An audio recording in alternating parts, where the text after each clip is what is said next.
Un petit chronique. Hop. Espérons que le son soit pas trop mauvais. Putain, c'est bien, vous êtes mis en rond. Bonjour à tous. Oh, allez. Ouais. Ah, Coupe du Monde. Ah, ouais, on fait FIFA, hein, les amis. Hein. Non, c'est pas vrai. C'est à 16h. Oh non, ça va. Bon, ben, merci à toutes et à tous d'être là. Franchement, ça nous fait vraiment super plaisir parce qu'on a déjà organisé des conférences, mais plutôt des conférences gratuites sur d'autres thèmes. Je fais régulièrement des coachings individuels avec plus ou moins chacun ou chacune d'entre vous régulièrement. Mais là, c'est la première fois qu'on fait quelque chose de groupe. Et je vous remercie d'avoir répondu aussi nombreux. Ça nous fait vraiment plaisir puisqu'on a bossé comme des tarés toute la semaine pour ça. Et on est content qu'il y ait du monde. Donc, vraiment, merci beaucoup. Est-ce que tout le monde a vu la vidéo de... Mais qui est Thierry? Non, merci. Ah, ok. Qui a vu ou qui a eu le mail ou qui... Non, mais comme ça, je sais qui est... Non, mais je le sais, hein, je sais qui clique sur les mails. Hein. Je sais qui ouvre et je sais qui clique. Ben, bon, alors, Thierry, représente-toi rapidement. Bon, du coup, bonjour à tous encore. Donc, je suis là à peu près pour 3 semaines. Je vais faire des consultations à partir de lundi. Là. Je suis du coup en nutrition, plus précisément en nutrition du sport. Je suis en gros des sportifs de haut niveau, etc., où je leur fais leur diète, un peu de préparation physique, etc. Actuellement, je suis surtout avec des rugbyman et un athlète qui fait escalade de vitesse à Voiron au pôle. Donc c'est vraiment très axé sport très haut niveau, donc c'est vraiment sur les petits détails qu'on travaille et tout. Et forcément, quand on travaille sur les petits détails, c'est qu'au bout d'un moment, on a travaillé sur des plans de diète en général, c'est ce qu'on va vous présenter. Les rugbyman, tu vois combien de surveillés par jour? C'est des beaux bébés, il y en a un, on a fait une prise de masse, il est passé de 95 à 105. Et l'autre qui est passé de 80 à 90, je crois. C'est en gros des quotas, des minimums qui demandent pour jouer en top 14, etc., pour être titulaire, pour faire un certain poids pour chaque poste, etc. Voilà. Ok. Donc, vous avez vu les vidéos peut-être. Donc, l'objectif en fait de cette conférence, c'est d'aller plus loin, hein, puisque le but du jeu ici, c'est toujours d'aller plus loin que ce qu'on fait d'habitude, de se dépasser en sport, de se dépasser en nutrition. Et donc là, on va aller plus loin, mais sur un thème bien précis. On va travailler sur des choses alimentaires que vous connaissez ou que vous ne connaissez pas. Mais par contre, l'idée, ça va être de travailler sur un axe et un thème hyper précis qui est, j'ai bossé depuis le mois de janvier ou depuis plus longtemps, pour mon objectif peut-être de l'été, que ce soit de la rando, du vélo, de la course à pied, ou simplement du maillot et du maillot de bain, etc. Et ça serait dommage de tout ruiner en un week-end, un mariage, une soirée, une semaine de vacances, et de se retrouver à la rentrée en ayant repris le poids qu'on a perdu, ou perdu l'énergie qu'on a gagnée, et se retrouver à la rentrée à ramer au fond du seau. Donc l'objectif, c'est vraiment ça. Comment optimiser l'été, comment optimiser les vacances avec 3 phases, vraiment des choses de base hyper importantes à savoir, même scientifiques, et c'est Thierry qui va vous l'expliquer. Des astuces hyper pragmatiques, parce qu'on sait très bien que la plupart d'entre nous, ce qui nous manque, c'est pas vraiment les connaissances, mais c'est souvent l'astuce pour mettre vraiment en pratique.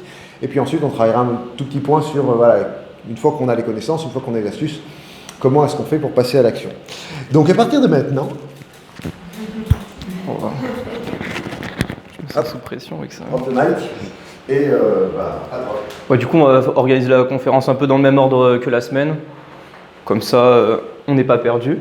Donc on va commencer par l'hydratation.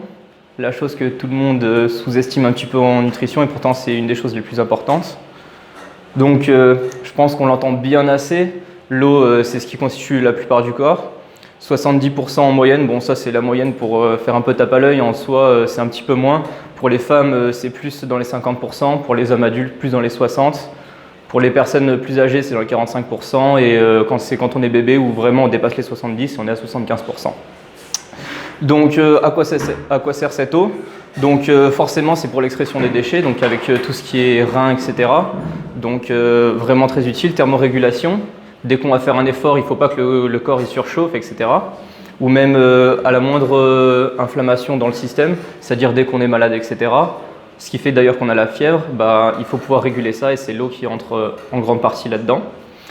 Donc tout ce qui est réaction chimique, tout ce qui est en réaction dans le corps, Il faut savoir que la plupart du temps, c'est avec de l'eau. En général, quand on est en cours un peu de chimie, etc., et qu'on a un doute dans une réaction dans le corps, ils nous disent dans le doute, mettez de l'eau, il y en aura forcément. Donc c'est toujours des points gratuits, voilà. Et ensuite, équilibre des fluides hydriques et ioniques, c'est dans tout ce qui est rejet des toxines. Donc c'est ce qui va nous intéresser juste après avec l'alcool. C'est dans les reins, il y a besoin d'une certaine quantité d'eau pour pouvoir évacuer les toxines. Et c'est donc une des plus grandes utilités. Donc, pour savoir en gros la quantité qu'il nous faut boire, en général, nous, on fait un bilan hydrique. C'est-à-dire qu'on va comparer la quantité d'eau qui sort de notre corps et la quantité qui est entrée, voir s'il y en a assez. Donc là, en gros, c'est des moyennes, donc qui sont faites aux conditions de repos, c'est-à-dire où il n'y a pas énormément d'efforts, et à condition de confort thermique, donc on est en température ambiante un peu toute la journée. Donc tout ce qui est entré, il y a l'eau des boissons, donc normalement il faudrait boire environ 1,3 si on fait aucun effort, et si on est dans les bonnes conditions thermiques. L'alimentation, que beaucoup de gens oublient, par exemple tous ceux qui oublient un peu de manger des légumes et fruits, il faut savoir que la plupart de notre eau qui arrive, c'est aussi de l'alimentation. Et l'eau endogène, donc c'est quand je vous disais que dans toutes les réactions du corps, il y a de l'eau, c'est cette eau-là.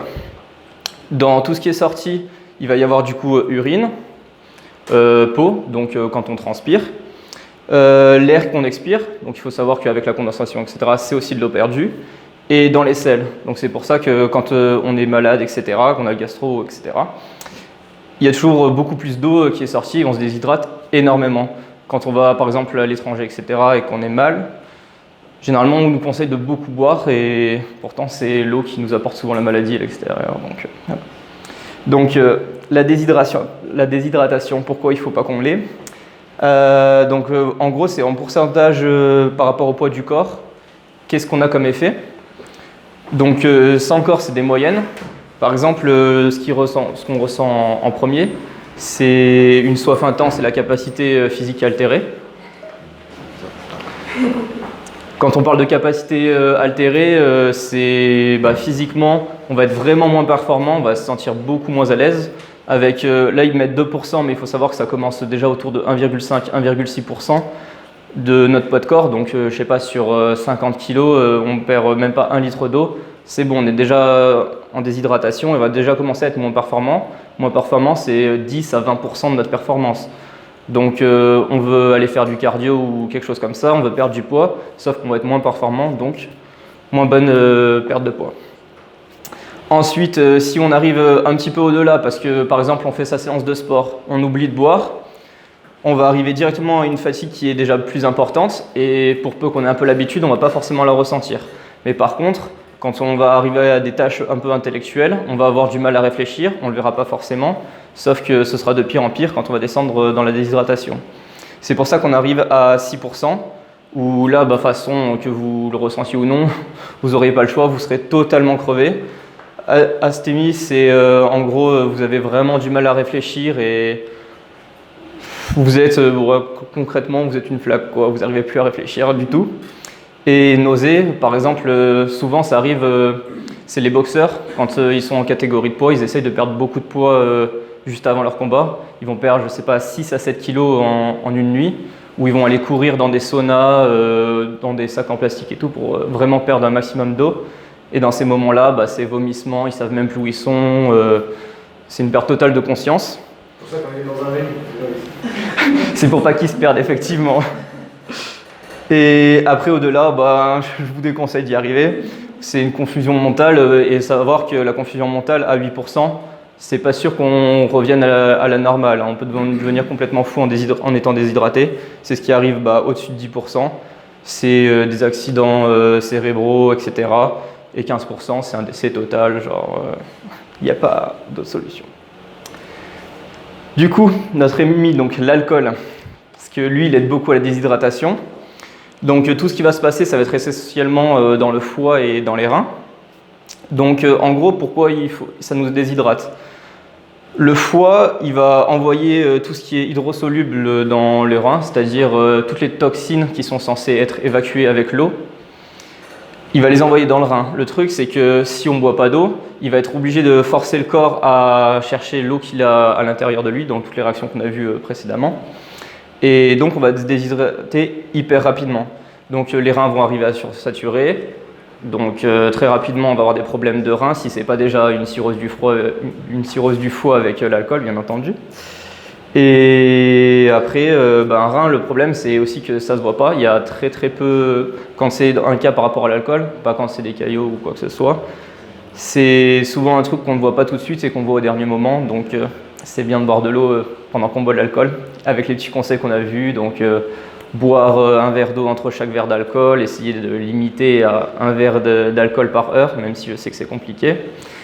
Et bien sûr, vraiment le pire, parce que c'est là où c'est vraiment à ce moment-là que les toxines vont forcer le mécanisme, c'est boire à jeun, où en plus d'absorber directement le sucre dans le foie, donc cirrhose, on va aussi évacuer les toxines avec un minimum d'eau qu'on a pris, donc forcément problème de rein. Donc voilà l'alcool. Donc quels sont les réflexes qu'on va adopter sur la journée pour être un maximum hydraté? Donc je vais donner une journée type, vous n'êtes pas obligé forcément de faire ça, vous pouvez faire comme ça vous convient. L'important c'est vraiment que vous ayez la quantité, que vous pouvez essayer de calculer si vous voulez avec le bilan hydrique qu'on a vu en premier. Et sinon vous pouvez, si vous n'y arrivez pas trop, commencer à prendre ça comme modèle.